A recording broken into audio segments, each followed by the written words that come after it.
Let's start with that rivalry, man. Just how big is that rivalry in Harlingen and San Benito, and what was your experience like being a part of it? It's the biggest rivalry, I think, in all of Texas. Families come apart. Families from Harlingen and San Benito. Because I'm originally from San Benito, but I ended up going to Harlingen, and all my family from San Benito, we go back and forth on it all the time. So once I hit high school, it was just like we wouldn't talk to each other the whole week of the game, but after the game, it was whoever won. They had the up on them. And about those two cities, man, I mean, they produce tough football players, gritty football players like you, Frank, and Fabian, man. What is it about the culture and those two programs that creates tough-minded, gritty football players? Honestly, it's just the mindset they instill in us from both teams. Honestly, the grit, the hard work, like that's what they do.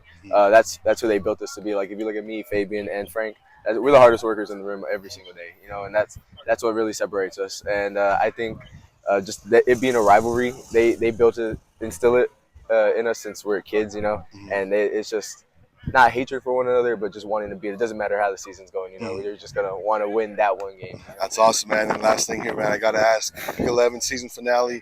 Who you got in this year's Battle of the Arroyo between Harlingen High and San Benito? Little brother's still on the team, so I gotta go. Cardinals 32-14.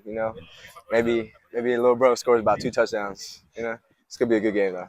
There we go. It's just that rivalry game. It's a dope, different atmosphere. If you ever we wouldn't. Only the players know how it feels because that game, everyone's coming to that game to knock each other's head off, and just the intensity there is just awesome.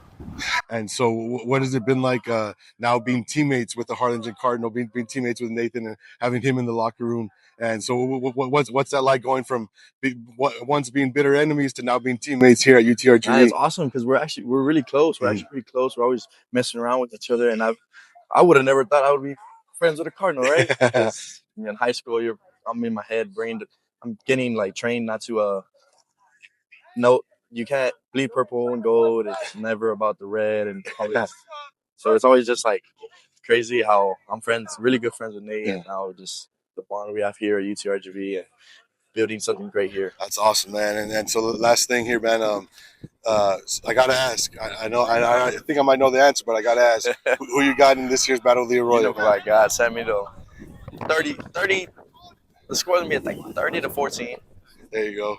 But I think San Benito all day. If we can just start with that rivalry, man, just how big is the Battle of the Arroyo in the cities of San Benito and Harlingen, and what does it mean to those two communities?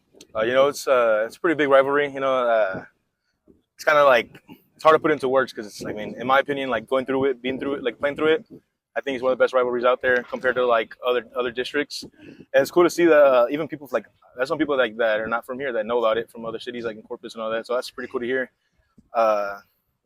It's like I said, it's kind of hard to put in words because I would take anything to go back to play that again. It was so fun. Big rivalries bring the best out of everybody. When I first heard Nate was coming over, I was like, man, a Harlingen guy.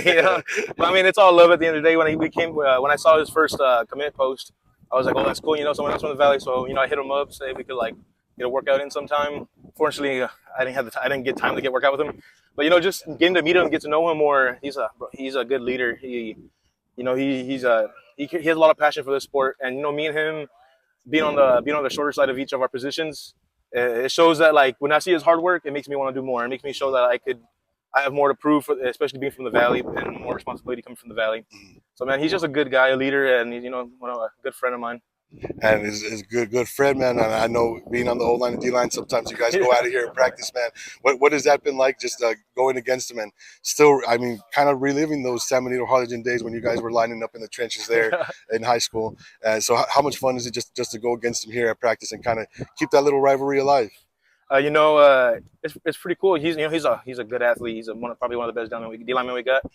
It's cool to just going back in it. I told him the other day, it's I never expected you could from Harlingen, me from San Benito, meeting back and playing D1 ball together. That's just crazy. I wouldn't think about that years ago.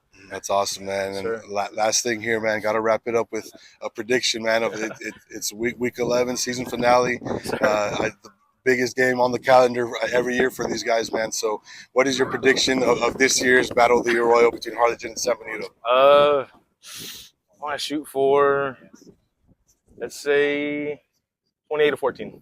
I say 2014. San Benito, of course. There you go. There you go. All right, man. Frank, Yeah, man.